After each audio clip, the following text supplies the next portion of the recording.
This episode is sponsored by Assault Fitness. Assault has been a part of Power Monkey Camp for a long time. We've incorporated the runners, bikes, and rowers in our endurance sessions, as well as the competitions that we have at camp and our nightly workouts. Check out the full lineup of machines at assaultfitness.com. Welcome to the Power Monkey Podcast, where we chat with the best in the world of fitness about what they do. I'm your host, Dave Durante, and this week we have a recap of our most recent Power Monkey Camp, our 21st camp, the start of year 11 out in the woods of Tennessee. It was another amazing week, and we have a couple of guests to chat about what the week was all about. We have Jordan, who is part of our media team, and two of our camp coaches. We have Darnell Hardy, who leads our endurance station, as well as Emily Bridgers, who is the lead at our ring station. Coaches who have been with us in a variety of different ways, guest athletes, campers, and now work their way up to being full-time coaches with us, talk about what was new around this particular camp, why it's such a fantastic week for the coaches and the campers, and why people continue to come back. We hope you enjoy this one.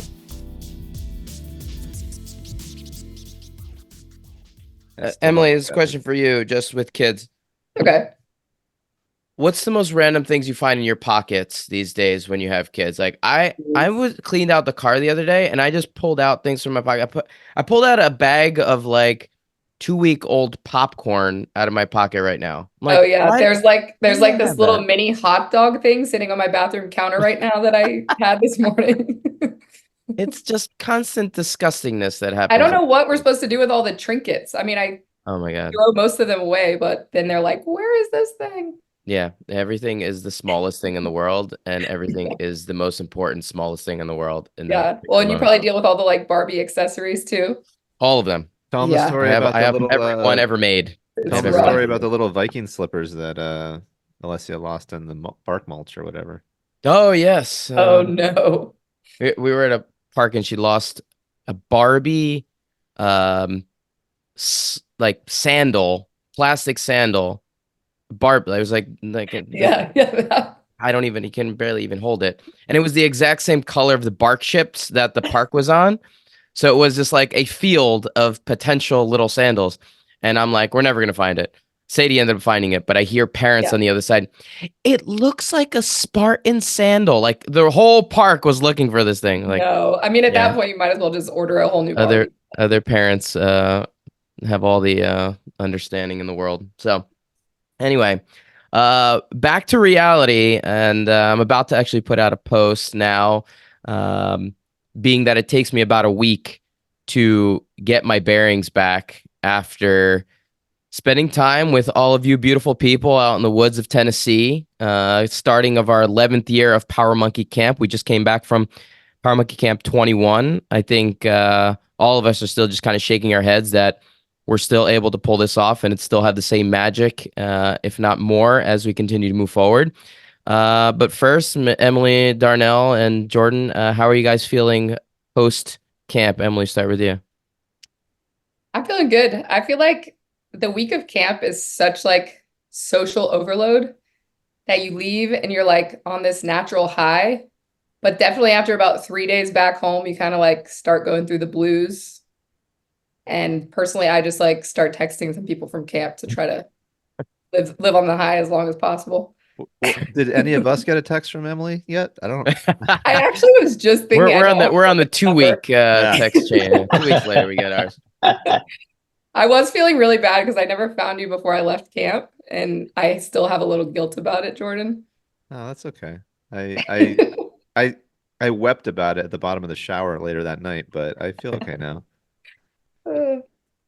Darnell, I think by the time you end up leaving, because Darnell stuck around, he was on my shuttle run to the airport, and we left at the same time. We said goodbye to each other at the airport. So for you, you kind of had the same timeline as I did. I'm sure by the time you're getting out of there, you're ready to get out of Tennessee after we're putting all the stuff in the bins, and Jordan, you're there with us too. But how you feeling this week, Darnell?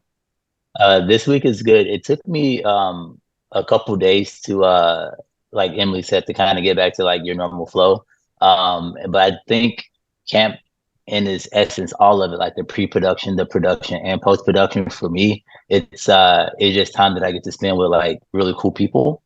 And I just love it. And so like not saying like in LA there's not cool people, but like I don't get to spend as intimate time with those people because everybody's kind of like busy chasing the wind in a city like this. And so just to kind of be able to like chill, do some work, eat some food, have some good laughs, that always fills my bucket more so than anything. So I just always look forward to it. And if we can stay another week, I probably would have. Yeah, that actually might be something to consider, considering how much effort goes into setup and takedown. I think another week where we could just chill for a weekend and like catch our breath and maybe take the jet skis out and just Yeah. calm as opposed to like, Yeah. campers leave and we're like sprinting at 100 miles an hour, like getting linens done and pods filled up and, all the things broken down. I think it's actually not such a bad idea. I Leave think it it's a up great for idea. another week. Yeah, Yeah. exactly. Nicole and I were talking about that on Saturday when everybody was gone, and it was like, man, what must it feel like to be a camper again, where you just leave and like you just assume everything, or you just show up and you assume everything's just set up, ready to go, and then you leave and you assume everything's going to get put away. But I think to Darnell's point that having that extra couple days on the front and the back end, um, I think, and even though it's a lot of work, I think it helps with the easing into and out of it because you get a little more time with some of the core people that are there. Um, and to your point, Dave, like having a little bit of time to just chill would be nice. But uh, full disclosure, Nicole and I had a moment when we were down at the beach, just breaking down all the aisle paddle boards and stuff, and it started pouring rain, and we were sitting under the little umbrella on the beach there waiting for the rain to die, and we realized that one of the aisle paddle boards had gotten somehow whisked out into the lake. Like the night before, somebody didn't pull it up. So we're like, well, I guess we got to go out on the lake. So we both get on one paddle board and I paddle her out and then we find the board and she gets on it. And so we're out there. We're like, you know what? Let's just paddle around for a little bit. So we did. And it was kind of just lightly sprinkling and it was the most peaceful thing. So it was actually like a really nice way to end the week where we did a lot of work, but we had that moment where it was like nobody was around. It was calm and like it was just the best. I'm totally doing that every time. That sounds amazing. It was I don't awesome. think I've never made it for the few days before and the few days after, but maybe as my kids get older, I can do that part.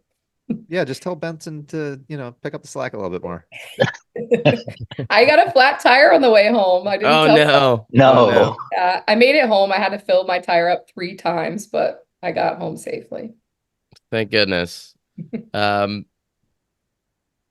This particular camp was an interesting one for us, being that, it was the 10-year anniversary happened last camp. We were like gung ho, everything ready to go for last fall, and then 21 happens. And for me, at least, and I know maybe for some of the core team that help work on camp to camp, wondering whether or not, starting year 11, we still have the same energy and enthusiasm, and some coach turnover, some people that are new to the team, and for me, it was like just falling right back into things again, and it was a huge exhale to be able to say like, camp I think has reached a point where it can kind of stand on its own, and if we decide to put on a camp, it's going to be great, and it's because of the people that come out for it, and it's because of the coach. I was looking at the numbers today, and we had 73 staff. 70. We almost had more staff than we did participants, which is crazy. Yeah, that is And I great. mean, that goes to our kitchen and people who help run the ropes course and, people that come out before from local Crossville that come and help put things in place and help with the rigs with BJ and our coaches and media and all those things. And it's like an enormous family that everybody chips in and knows what their roles are at this point. And it's just so cool to see that. I think if we were to say, hey, we're going to do 2 weeks next year, that we'd be able to pull it off at this point. And not to say that we're going to do that, but it was really encouraging to say that, the start of year 11 is going to be moving camp forward in a new direction and not being stagnant. We're ready to go and excited about the new challenges that we have moving forward. I mean, I don't know what I you feel two like guys just heard, but I heard Dave just said we're doing 2 weeks in a row next year. That's what I heard. 4 weeks a year. Oh my God. Oh my 1 God. month. I don't think anybody would ever talk to me again if we then end up doing that. I do feel like it's really cool. Like obviously the campers are different every time and like there's little changes in staff. And I haven't done nearly as many camps as some of you guys, but it's like even just the fact that you said there was 73 staff members, it's like there's always an opportunity to get to know a lot of those people better throughout the week. And I feel like that's something that I was able to do this past camp, was just like I was roommates with some different people, and you always have some kind of deep conversation during camp week, and that's really cool. Give me something that was new for each of you this particular camp. And I know there were some bigger changes this time, but something that maybe start with you, Darnell, because I know there was a big change for you this time around, but it doesn't have to be the one that I'm thinking of. But let's start with you. Yeah, I think because of that big change, I'm sure we'll get into later. I actually took a different energy into camp, because typically, like before all the campers show up, I just kind of get lost for maybe 10, 20 minutes, and I go down by the lake, by the stairs, and I sit and I just like look over the lake, and I just kind of pray over the week, the day, the campers, the staff, everything that's all encompassing of Flip Fest and Power Monkey, and then I kind of go up. But I remember this time I really had to like protect my energy Monday and Tuesday because of the new role I stepped into. So I just showed up, and I just almost like did my job, in such a way, and I wasn't as outgoing outside of the structure, right? We have the structure at camp where we have to be like warm and welcoming and things like that, which I feel like we all do a great, fantastic job of. But then I'm typically the person in camps past, where just kind of like I'm just kind of cruising around a campsite, just trying to see, who I can meet and like who I can pour into and what I can help with, how I can provide some service. And I just remember at the front end of the week, not necessarily moving that way, and it felt like different. It felt odd, in a sense, because I had this. I'm dealing with the one part of me that wants to like love all and be all, but then again, I'm dealing with this bigger part of me that I have to like protect the brand and put on like I gotta perform a service, that's people pay for. People pay for a lot of their money, their time, their energy, their resources to come here and be with us. And so I had to like treat that with a higher level of priority because of the new role that I stepped into. So I felt like the front end of the week was just a little bit different rhythm for me personally, just because I couldn't be as sociable as I wanted. Like I remember going to bed like at 10 o'clock, and then that's just Never not the way that happens. Never happens. never happens. Don't let Yeah. Allison hear that we don't go to sleep at 10 o'clock and wake up and have a full 8 hours. I She will not know. be She was happy my to hear that. roommate too. I didn't Can get you to bed when she got to bed. I'll put it that way. Can you imagine Yeah. getting 8 hours of sleep at camp? I can't imagine that. That's incredible. Yeah. No, you would Monday miss and out on too many things. Yeah. I know Monday and Tuesday I did, seriously. But Wednesday throughout the rest of the week, not so much, but Monday and Tuesday definitely so. Sunday, Monday, Tuesday.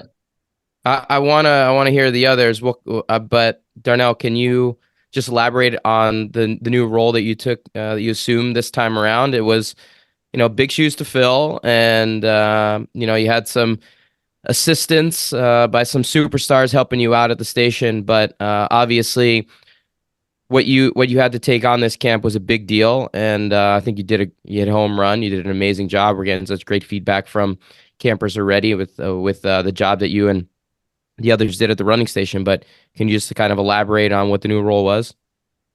Yeah, I was I guess I was trusted to lead the running endurance station that was previously held by Chris Henshaw, and I camps past I was always the support coach or co-coach with Chris. And so like my posture was like, I'm gonna show up prepared, I'm gonna show up to do like a good job, but then I know like Chris, it's it's the Chris show, and I'm just here to kind of support any way that I can, whether I need to like lead a lecture section, whether I need to like lead a workout and then be engaging with the campers or provide different perspectives. And so like in camps past, I always prepared no differently, but then again, I just always knew that I had I had the LeBron of coaching, that type of deal. I just had like the best of the best. And so, and then like, so understanding that just gave me confidence just to kind of like show up, because if I had any deficiencies, he'll cover them. This particular camp with the absence of Chris, like that responsibility kind of fell on me. And so just a little bit different pressure. And so, yeah, and so just kind of being asked to lead the station in such a way where you have to come up with like the curriculum, because we give you a syllabus, which is completely fine. But what I wanted to express with Dr. Mike and Miss Margaux, Margaux Alvarez and Matt Pavlik, that were helping me out, is that like this information is all the information, but like some of it is like more important than others depending on the time, because I look at like, when I first came to camp, like pacing was the buzzword. And so we spent a lot of time about pacing, you know what I mean? And then like lactic threshold took his a hierarchy. And so just making sure that we pull out the information that's very, very relevant to like the campers and what they want to hear in the moment was a quite a unique challenge, especially like dealing with a clinician and Mike, and then like a coach and Margaux, where it's not as, they're not as dialed in into like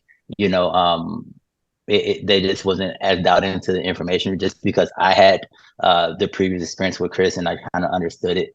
And so all that was just challenging. And so I'm really, really happy that I did do a good job. I did protect the brand Pirate Monkey. I did present myself well. And we did create a good experience, but I couldn't have done it without the opportunity from you guys. And then without the support of Mike and Margaux, and also Chris did help me out along the way. So I had several conversations leading up to it, understanding, just bouncing ideas and just kind of understanding the direction or the state of like the community and what's important, what they want to hear. So all that together just kind of made it a little bit more difficult at the beginning. But then again, at the end, it's once once the lights are on, I just feel like I'm here to perform. I'm here to do a good job. Well done, dude. You kicked ass out there, and obviously having Dr. Mike and Margaux is a huge benefit. But I think you did the station proud, and I think Chris would be proud of you as well. But Emily, you had a little change as well. I think the two big the probably the two most I don't know how to put it. The performers are coaches that are the most performers, between Chris, who loves being on stage, and Duke, who was on stage as a circ performer for 15 years or whatever it was. Duke wasn't back with us this time either, and you took over the ring station as the lead. You're a pro. So how'd that go? Before I get into myself, I will say when I got back to Atlanta, there was a camper from my gym that was able to come to camp this week. And one of the first compliments she gave was to the aerobic capacity station and how much she learned. And she actually comes from an endurance background. So specifically like learning to pace and things like that was one of her biggest takeaways from camp. So you should definitely be proud of how you did. But yes, I came into camp. I felt like I had big shoes to fill. Duke is a huge personality when he's coaching and when he's not coaching. So my concern wasn't necessarily the material of muscle ups, because I have had a chance at my own gym to lead basically the same muscle up clinic 3 or 4 times now. But just the humor that Duke brings, I don't think that my personality is going to bring that same humor. So I was just like, okay, how do I still be funny, but just be myself? And I mean, I feel like I have experience with that because my husband and I run our gym together and our coaching styles are very different. So it's always been a focus when we bring on a new coach, like, don't try to make this class anyone else's class, make this your own class. So I just kind of brought that vibe. I still feel like Colin and I were a little funny, but we definitely brought good energy. There was lots of first muscle ups. There was a lot of good moments throughout the week. And there was never any moments where I felt unsure about it. So I was happy with how things went. I witnessed a few of your classes and I can attest. I thought you did a great job too. And I thought that you were very captivating. It's hard to live up to Duke's standards, but I think like Darnell did Chris proud, I think you did Duke proud. So thank you. You should be. For whatever reason, the ring station, as the coaches in the other rooms and around the rest of the gyms, the ring station always has the biggest cheers. And I think you guys kind of work towards people getting there first over there a lot. And there was some major cheers going on at the ring station all week, which is always nice to hear. So well and done, then also Emily. like hearing from repeat campers, just like some people would come up to me and be like, I really took a few new things away from this. That's really cool. Like I've heard Duke do this multiple times. And so I was like, okay, well, I felt like I was saying the same thing, but obviously we said it a little differently. So Well, Yeah. in one case, you said the same thing that I witnessed, and I gave you a hard time about it because Duke has this one line where he talks about when you do a muscle up, but your arms are too wide, and you end up you're like the squirrel on the fence, and he like mimics that. And I walked over right as you used that. That's Duke's joke, but you executed I it well. know. So And all week, like, the other coaches would ask how it's going. And I'm right next to Shane and Casey all week. And I was like, like I might not be as funny as Duke, but it's not like your station's known as being a funny station. It's still good. And they took major offense to that. So at then we least not started like intentionally ranking. funny. We started ranking like which stations were most funny. Where did the handstand station stack up in that? Hey, I don't think either of them have ever taken the handstand station before, so they probably don't know how funny I am. It's very funny. I'll tell you, the media station is hysterical. Not because of you. The Definitely member not who was because of at me. camp actually rated the snatch station as the funniest station, which was kind of surprising. Mike? Yeah. Mike as Yeah. the funniest? I know. I was Wait, was Mike's I have a paying, question. Mike's as playing well. somebody It off. has to that be Cheryl person- and Vanessa. Yeah, did that person who said that attend camp before when Vanessa taught the snatch station? Or not Vanessa, when Cheryl taught it? Because I Nope, could see this that. was her first camp. But yeah, I was like, what about Cheryl and Vanessa's station? I don't know. That's somebody's in love with Mike. I think that's the only logical explanation for I that. think that the kettlebell station can be up there too, but also unintentionally so. I think No, that- they're an act. Yeah, You know what I but mean? Like Martone- doing the translation for Martone is part of the Exactly. act. Yeah. Yeah, you got to get that humor, but definitely Martone. Yeah, Zach and Martone for sure. So what about you, Jordan? We haven't gotten to the for you on the media side. Any standout moments, new things, anything that resonated?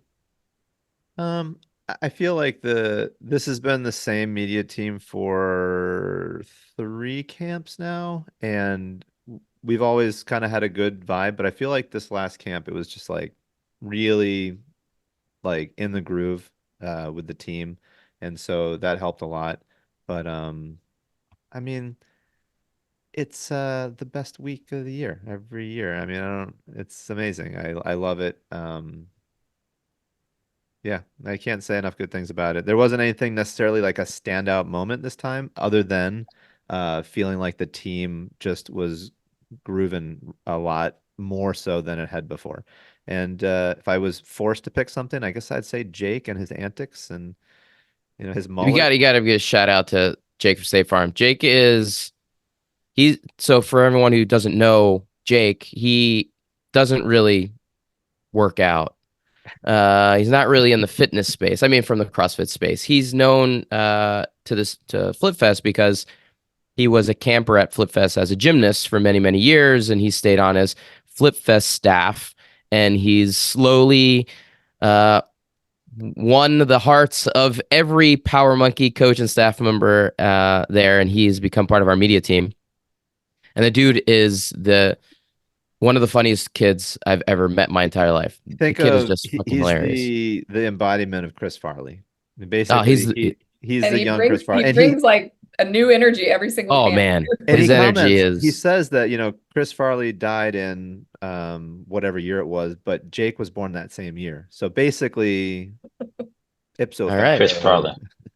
We just need more. We all need more Jake energy in our lives. The kid is just phenomenal, and we got to have maybe a podcast just with him on. But I don't think the internet can handle that, dude. Yeah, what was that? The one other small change, when we're doing the introductions with the campers on Sunday, we added in the goal setting. Yeah, And I was on that station with Dawn and Lauren.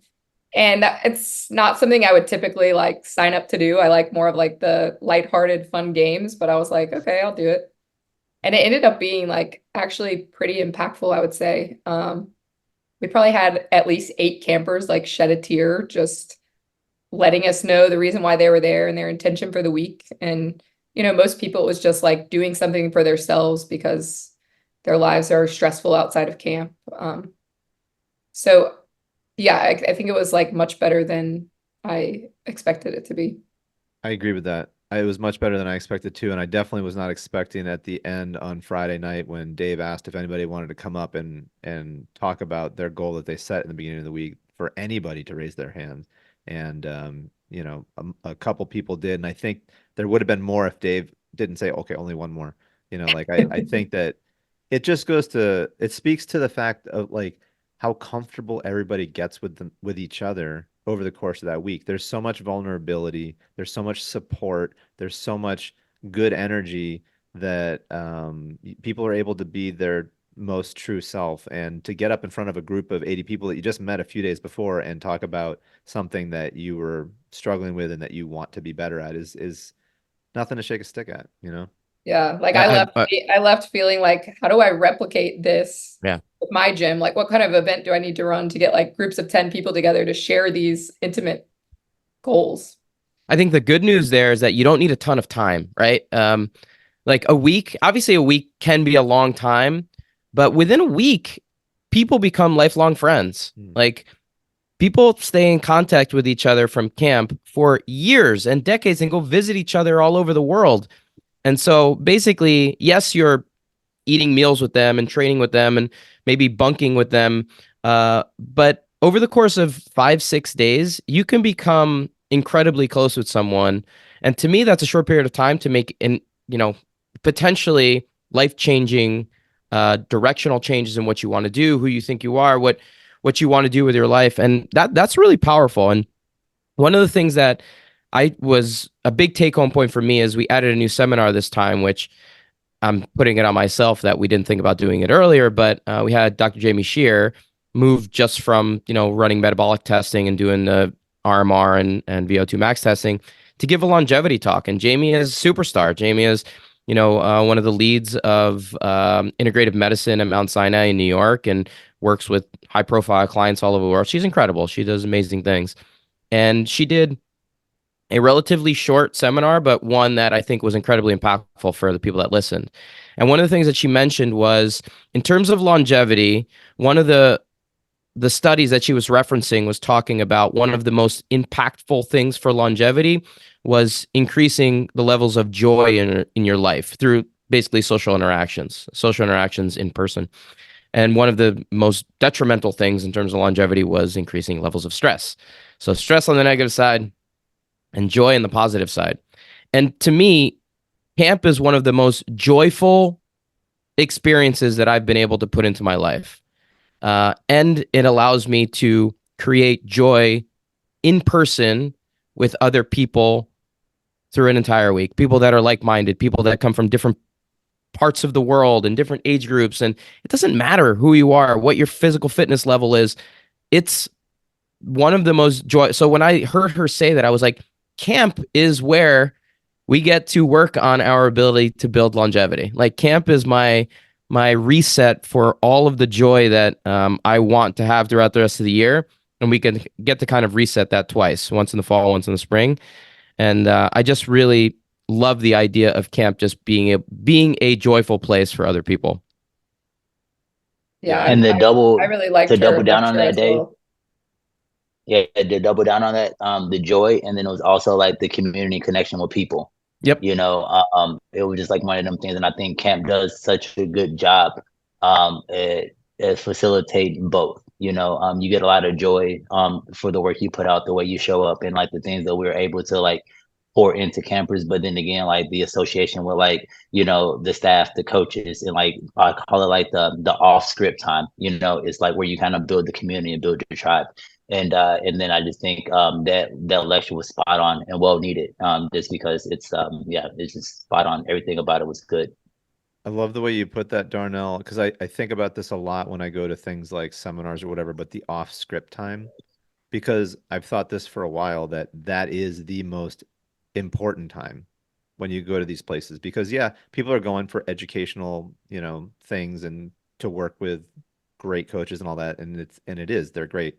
There's a lot of education, but that time in between, that's when you really see the genuine side of these people. And you can't fake that, especially when you're with people for 6 days, 7 days in a row. Like, yeah, maybe you can be on for like one day, but if you're there that many times, if you don't really give a shit, they're going to tell. And the truth is that everybody there gives a shit, and in the most real way possible. So that off script time is everything. I think that is the magic of camp. It's that simple. It's that off script time. I love the way you said that. All right, so no more structured time at camp anymore. Just hanging around for a week. love it. Just off script time for a full week. I mean, there's That's something the Yeah. there. magic. It is pretty crazy though, because it's like there was one day where I had just finished, a day of three coaching blocks. So like 6 hours of coaching, and then it was like straight to dinner. And I remember just feeling like, oh, I could just sit in silence right now and talk to nobody. But then it was like one of the best meals that I had, talking to new people. And it's like, I don't know how you work up the energy to like go on to the next activity and the next activity, but it's just that's like the magic of camp. And then you end up staying up till midnight doing something else, Yeah, I don't know if we won't go too much into it, but we do try to create some time for the coaches and the staff too to hang out, and we try to make that even a little bit more structured this time by bringing Brad and Lauren out to be activities directors for the campers, but also for the coaches. We ended up playing some games, things like priorities, which I think was a huge hit with the coaches. Try to get to know each other. If you guys have not played the game priorities, it can be a very quick and easy way to get to know people for the first time, a little bit more in depth. It's awesome. Were you guys there for the priorities night? I was left right yes. before they started playing, unfortunately. So I I'm stayed super for prior familiar. every night that we had a game. It was like we would sit down at the woodshed and we would be like, oh, we're so tired. And we're like, oh no, a game is coming. But then like 10 minutes in, we're like, yes, this is so fun. We're locked in.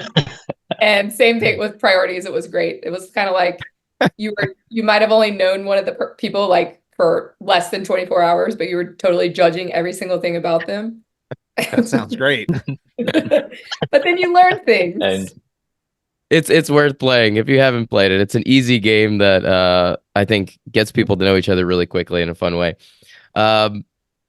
We talked about the week and getting and the off script time, but I know I don't like to go into this too much, but the party at the end of the night is such a good cap on the week. And Emily missed it this year. I'm just I saying. know.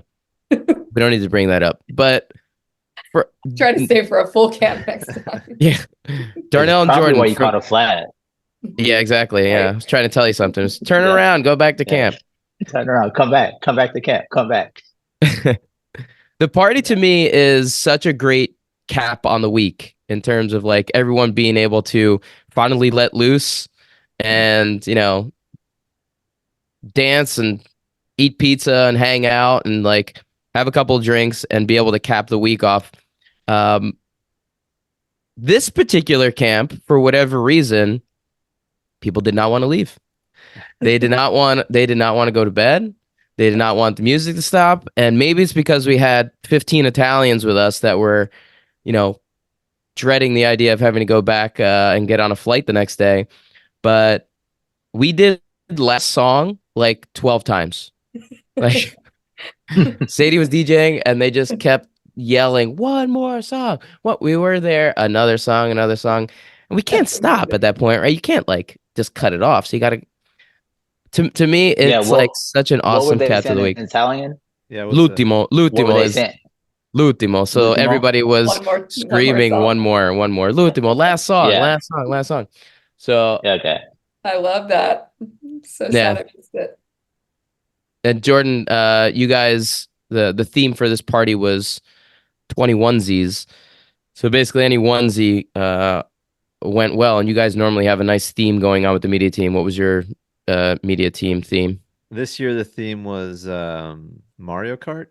So I was Donkey Kong. Nicole was Luigi, but she wore her mustache wrong. It's supposed to point up, and she had the wrong way. And Justin she was Wario instead. Yeah, right. Justin was Mario. Jake was Bowser. Ellen was Yoshi. No, Ellen was Toad, and Ty was Yoshi. And Ty, I mean, Toad. Can we put Ty as Yoshi as the cover photo for this podcast? Because it was absolutely phenomenal. It was incredible. Just so, and then I stole one of the girls' little razor scooters so that I had like a Mario Kart vehicle of sorts. So, and then we also had Nate. He was the banana. So like he would jump in front of people every now and then because you can throw a banana in Mario Kart. So extremely well done. And then Darnell, you and Pavlik normally have dynamic duo outfits. What did you guys have? I was Bullwinkle and he was Rocky, and Love it. so that was cool, and I love that because I'm not a big costume guy by nature, so I just kind of love if I can connect with somebody else and we just kind of make it a thing. So it's like bigger than myself, just because like me, I'm left to my own vices.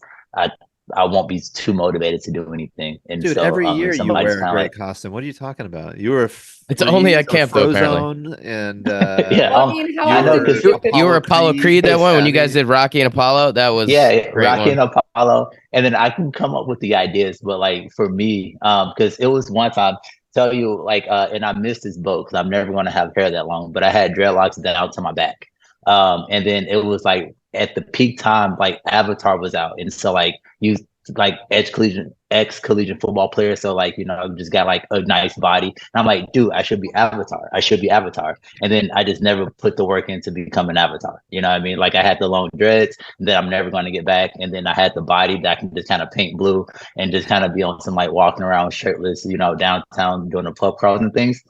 Never did it. You still All got the right, Great so body. next ideas. next theme is going to be Yeah, Avatar. you So still Darnell, got be the body, prepared. dude. We'll just get you a wig, and we'll happily spray paint you blue. That's fine. I don't want the Bob Marley wig. I do not. No, no dread wigs. Mm-mm. I feel Not like when you have the real thing. one of the best parts about college was the theme parties, but then like after college, it's like outside of Halloween, there's really no theme parties, at least in my life. Well, So ironically, the first theme party, which was done by one of the camper groups, because we used to just have regular parties, and then the yeah. first theme party, they showed up in togas, which is very college, and that's It what was not a spawned. theme party. No, it wasn't, right. They They made just it. went to their rooms and took all the white sheets off their beds Yeah. and put them on as togas and came out. And you got to give some Group 2 love because Group 2, if anybody who knows, Group 2 is they are the reason why we have theme parties. And Nicole, who's part of our full-time staff now, that was her first introduction to camp. She was a camper at Group 2. They have stayed in close contact with each other over the years, and yeah, so they have a close place in Parmaki lore as being the reason why we have the theme party. That is amazing. What camp was that? Do you know? 9, I Yeah, I believe. think it was Oh. 9. I believe it was Camp 9 was when Group 2 pulled out the yoga theme, and then just kind of has slowly grown from that. And thank goodness it has too, because it's like you talk about it all week. It's like, well, you talk about it even prior to camp, but you talk like, hey, what is your costume like? Did you get it yet? Did you order from Amazon? Like, what do you? And then like Ellen was working on her costume at camp, like trying to figure out the mushroom cap for Toad. But like, it's Yeah, a she whole was thing. sewing that thing more than she was working on photos and stuff. I was like, Yeah. I appreciate people's effort when the costumes are I was good. wondering what she was sewing. I thought she was knitting on the side. Yeah, she's just a 84-year-old lady. So Hey, don't make fun of knitting. Beth was knitting that's true. That was but things the entire week. Um, The entire I want week. to mention the yearbook because Jordan put a ton of effort into creating a yearbook for camp for the first time as a 10-year anniversary, and we were able to present it to the campers and coaches this time around. I think he's pulling one out right now. yeah. And Jordan, anything you want to mention about the yearbook? What's in there? If people are interested, former campers who would like to get their hands on one, we do have a bunch of them available. But Well, I think what do you got in there? the thing that is most important, I think, to me is that every single camper is represented. That's ever any camper or staff member or guest athlete or anybody who's attended camp for any reason is in this book. And you may or may not have a picture in here, but the thing that I like the most is the first page when you open it. It took some work. I took every name, and we had a lot of misspellings and a lot of duplicates. And Dave and I went through it numerous times, like, oh, here's another duplicate, here's another mistake. But I put them all in there and colored the names that are in the center to be the logo of Power Monkey. And so at a minimum, everybody's represented in this book on that very first page. And to me, like, I think that's maybe the coolest part. It's just inclusive. And there's a lot of other fun stuff in here, like superlatives, and every camp is represented. And we've got some other stats in there. And every country is mentioned that has been in attendance and these sorts of things. But that first page for me is the one that I think is the coolest. So Did you guys have a chance to look through it at all? I have looked through it Yeah. some. I got a few people to sign mine, which was fun. Like everybody was going around, will you sign my yearbook? But I need It's to a look through it more. Like I still keep in touch with some of the people from when I was a guest athlete, which I think was Camp 8. oh wow. Oh my So yeah. goodness. Yeah, like we keep in touch like through Instagram, but it's still really cool. Yep. That's one thing I will say because Sadie and I are planning our summer right now, and we're going to be in Italy for most of the summer, but bouncing around, and it's we're always like, if we go to a city, is there a former camper there? Is there a coach there? Like that connection is really strong. Like if Yeah. you go to a place and there's an owner of a gym who was a Power Monkey camper or a member, you have somebody that's gonna show you around town. Like you have a Yeah. connection to that person in that city like you wouldn't otherwise. And so we're always looking like, is there a camper that is in Portugal because we have to go through Lisbon? And we're like, yeah, you know what? There's somebody there that we know that'll be able to kind of help us out. So it's one of those things that if you come in contact, you got somebody for life that's going to help you out. Do you know how many Yeah, it countries reminds me of a represented at fraternity. camp? Yeah, it's in there. Go ahead, pull it up, Jordan. and you know too, Emily, when you go to that page, it's on page 48 and 49. Okay, I'll keep that in mind. We have I'm not going to list them all off or count them, but we got all of them represented right here. Oh wow, that's really cool. We even have our very own Power Monkey compass rose on the map, which is kind of a big deal if you didn't know that. And we had a new country for the first time. We had Tahiti at Power Monkey Camp 21. So we are expanding into some new Nice. areas. Yep. I feel like we got a real cultural experience with the Afghans. Is that how I say it? Yeah, that's actually correct. Yeah. I had no idea, but can we mention that? Because that was quite new. And that was an Super cool. unexpected It new was like addition to camp. unscripted. Yeah. I almost died experiencing Afghans. Dude, I know you're gonna describe what it is, but I do want to say that I had almost an emotional moment when I went through that. Like just like Yeah, it was listening to the crazy. music and like everybody was quiet and the heat was so intense and I was thinking about and I was like, wow, I might almost break down right now. But it was really cool if you want to talk about what it was. Yeah, so it was kind of like we have our contrast therapy, sauna, Sisu sauna, and ice barrel have combined forces, and Dawn Fletcher allows us to run contrast therapy throughout the week for the participants. It's part of our kind of recovery tools, and it's a great experience for everybody to understand kind of the ways to maximize the benefit and all the benefits that come along with contrast therapy. And this particular camp, we had a group of Italians from Bassano. We have to give some love to CrossFit Crabs out there and the entire crew that came out. And the owner of the gym, Enrico, and his sister Mirka, both were there. And they are, I want to say, European champs or on the podium at World Championships for, okay, it's called Aufgaus, right? It's a German word for towel twirling, and it's like towel acrobatics for sauna. And the intention is to keep the hot air moving so that the air doesn't stay stagnant, and it's done in a very elaborate, performative way, essentially. Realistic kind of. Yeah, and there's music involved, and the sauna that we, yeah, exactly, and the sauna, obviously, Susu sauna that we have at camp is meant for 6 people, and he actually did it with this little tiny towel, and You're getting hit with the towel. Oh my God! Wait, you were in it with me too, right? Yeah, we did it the first, the one you were in it, where you had already been in there for like 15 minutes. Oh my God. The sauna was at like 220. It was no joke. It was like blazing hot.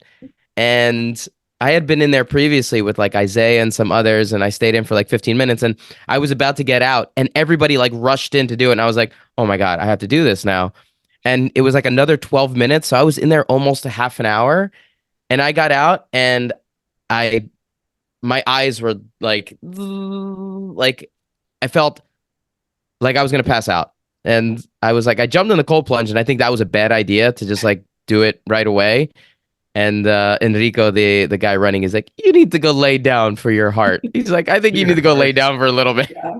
Like I was having like this Zen experience, like totally removed, but Dave was like kind of I was like, out on the side. I was like, how long is this thing going to take? Yeah, I wish I could have been in the moment for a little longer, but we have such great photos and videos of this thing happening. And it was just because these 2 campers wanted to put on a little performance and show what they do back in Italy. And it was awesome. It was a very cool little addition to camp that I think everybody got got something positive out of I it. loved it. I loved it. And not Yeah. just for the fact of what they were doing, but usually when you go into a sauna, it's like with a group of people, you like talk and pass the time and whatnot. But like there was no talking because he's doing his performance and you've got the music going. So it was very much like you're just going to be in your own head while you're in all this heat and you're having this experience. And for me, that was just, I don't know, it was really, really cool. And I can't wait to experience something like that again.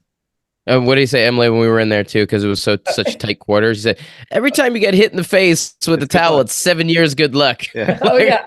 And at one point, like a few minutes in, he's like, and we do this naked, and we're all like, are we doing this? he's like, it's up to you if you want to do it naked. It's up to you. But normally this is done naked. Like, okay, I think we're a little too tight for this to be done naked around here. Yeah. So it's Good actually to know kind of for next funny. time. It's kind of funny because about a month or so before camp, I was talking to Service on the phone, and he was telling me about what he did with Marie for their anniversary, and he brought her to a spa, and they live in Germany. So he brought her to this spa, and he's explaining the spa experience to me, which first starts out. Well, let me back up. He starts the whole conversation with, "Hey, Marie and I want to ask you a question." I'm like, "Okay," and then he starts to explain the spa experience, and he tells me that the spa is everybody's naked because there's no textiles allowed in there, and he explains how this guy comes in who's also naked and he's waving a towel around. I'm like, what are you talking about? I'm like, and he made some weird comments. But anyway, at the end of the whole thing, I'm like, what was the question you were going to ask me? You just described this whole thing. He's like, oh, we just want to know if you wanted to come to the sauna with us sometime. And I'm like, you mean naked? I'm like, but okay. But That's the question. that's Thank you, the Mike. question. Yeah. But now at least I understand what this towel situation was because I was like, I don't know what you're talking about. It sounds weird, but it was So so that's what it cool. was. He had Yeah. experienced that same thing. Uh-huh. Yeah. And they do these other Interesting. things too, which I looked up Enrique's page, and they do this where he practices as well. But they take like these basically snowballs and they infuse them with essential oils, and they like put them over the stones or smash them over the stones, and it releases the essential oil into the air, and then they do the towel thing, and that was what Mike was describing too. But yeah, I don't know that I want to go now to Germany to do this, but I'm not going because I want to sit in a sauna with Mike and Marie naked. I just want to go and Sure. experience this because I think it would be very, very cool. Mm-hmm. Tell us anything. Understood. Yep. Sure. Sure. One more new thing, and we'll get out of here. I think for those who are on the fence about camp, hopefully we'll put them over the edge and want to sign up. But one of the other new things was our inclusion of plate loaded machines from Technogym for the first time in the level that we did. And we had Dave Lipson and Camille come out, Thunder Bro, full on bodybuilding sessions going on. I think they crushed people the first couple of days and was like, we need to back off since they're doing like 7 hours of training every day. But a lot of coaches were down there, which was very cool to see. And throughout the open gym time, most of the time coaches are doing, whatever kind of hit CrossFit workouts, but there were some serious pump sessions going on. Emily, I think you were down there often with the ladies doing lady specific pump sessions. How was that? Yeah. So like one of the things that we always do at camp is called Osh Fit, which is Osh, who lives on camp, kind of runs little CrossFit workouts in the mornings. But we call it Osh Fit because it's kind of just like whatever Osh does goes. Like she doesn't really follow normal CrossFit standards. So that still happened. But the addition of Dave and Camille being there and all the Technogym machines was really cool. Like in my life, there's no lack of CrossFit. I've been doing CrossFit for 14 years. But I don't spend much time in a traditional gym. So I figured while I was there, I might as well learn as much as I can about, the bodybuilding side, hypertrophy side. So whenever we had a little bit of free time, I think I got in 2 or 3 sessions with Camille. And obviously Camille and I have similar backgrounds in terms of like we competed around the same timeline. We had our daughters around the same time. And so, well, I would say I think I'm still a little more involved in the CrossFit world now. There are a lot of things we can relate to in terms of like our bodies hurting certain days or not always wanting to push to 100% intensity or not really caring about performance as much anymore and maybe leaning more towards aesthetics and longevity. So it was really cool. Like she was more or less our trainer for the hour and would tell us exactly what to do and was coaching me through when I had my shoulder up too high. And I'm like, I'm new to this. Don't yell at me. But I was like, it's okay. You can yell at me. I think she likes telling you guys what to do. I got Oh, that definitely. impression. She loved it. She loved it. Yeah. Then you But it had was, Jordan on it your was a- side. You did a session with Dave I mean, and Chad. yeah, I mean, I got to work out with a medal-winning Olympian weightlifter and a professional baseball pitcher bodybuilder guy. It was awesome. Like, and it brought me back to my roots of bodybuilding before I got into CrossFit. And I miss it, man. I do. I really do. I'm doing less high intensity training these days, mostly just because my body can't take it and like had some other health issues in regards to doing too much of that. And I feel like the bodybuilding just fits right in there so nicely. It makes me feel physically good. And more importantly, it doesn't make me feel physically bad. So those are two different things. But yeah, I loved it. It was great. And he's a riot. Yeah, Dave is hilarious. The two of them together is such a good combo. Well, obviously, lots of things going on at camp. I think we kind of only scratched the surface on really what the experience is like. I keep telling people the only way to really experience it is actually just to go. And the pictures, the videos, talking about it is just kind of scratching the surface. So for those of you who signed up for Camp 22, which will be the last week of September, September 22nd to September 28th, you're going to have a blast. We're going to have an amazing week ahead of ourselves in September. And then Camp 23 was also just announced. The dates are going to be April 27th to May 3rd. Early bird special. The first 20 people to sign up for those spots will get a discount after those 20 spots are up. There will be no more discounts available, and we already have a bunch of those spots gone. So if you are interested in a little bit of a discount, highly recommend to go and check the website out right now, powermonkeycamp.com, for more information on signing up for our next two camps, 22 and 23, which will be in the next year.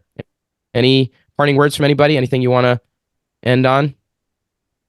Thanks for having us. I think, yeah, thanks for having us. And I think what you said, like, you just have to be there. Anytime I try to explain camp, I just end up like reverting back to like, you just got to come. You know, it's no matter how much I think about it, and I've been doing this, I've been a part of like camp since 2016 in one capacity or the other. But no matter how many times I try to explain what it is, like just you just got to come there. You just got to come. And so I'm glad that, you know. I think, you know, to your point, Darnell, that you can't explain it. And I would go to the gym and I would tell people like all the things about it, and they'd be like so tired of me talking about it. But then I finally got like 4 or 5 people to go, and now there's 6 of us in the gym all saying this, and everyone's like, all right already, like we'll freaking go. All right already. I came back this time, and like Ben and I always want to bring some of our coaching staff on, but it's like I'm already gone the full week. So anyway, this time I'm like, we have to take one of our coaches to camp. So we're going to send one of our coaches in the fall, and then hopefully we can do that every camp if possible. But I'm like, if I'm there and if he goes, I have a feeling we're going to talk a few more members into doing this too, which is my hope. So why don't you just have you close the gym down and every gym member just comes with you? I mean, that would be amazing. Like, honestly, with all the Italians there, I'm like, who's running the gym while you guys are here? Exactly. Right. That was the owner and all the coaches. It was the owner and all the coaches. They're like, yeah, we are just closing the gym. Sorry. Yeah. Yeah. Well, I know that when we do these type of podcasts, recapping camp and everything, it almost sounds like an inside joke a lot of times for listeners that have not attended. For those who have, it's a little bit of, you know, bringing up memories that are probably putting a smile on their face. But we're just trying to give you guys some insight into what the camp experience is like. If you're on the fence, hopefully we can put you over that fence and sign up. But I guarantee you that it'll be worth your time. You know, we don't take it lightly that a full week off from work and your daily lives is challenging to do. But if you're able to do it, it'll be worth the time and the effort and the people that you'll meet and the experiences you'll have. So hopefully one day we'll see you out in the woods of Tennessee. Thank you all for joining me here. See your lovely faces a week after camp is really nice. And hopefully it's not till September that we see you again. Hopefully over the summer we'll see you. But thank you, all 3 of you, again, for taking the time to be with us today. And for all listeners, again, powermonkeycamp.com. Check out the dates for fall and for spring of 2025. I can't believe it's 2025 soon enough. But thank you again, guys, and we'll see you soon.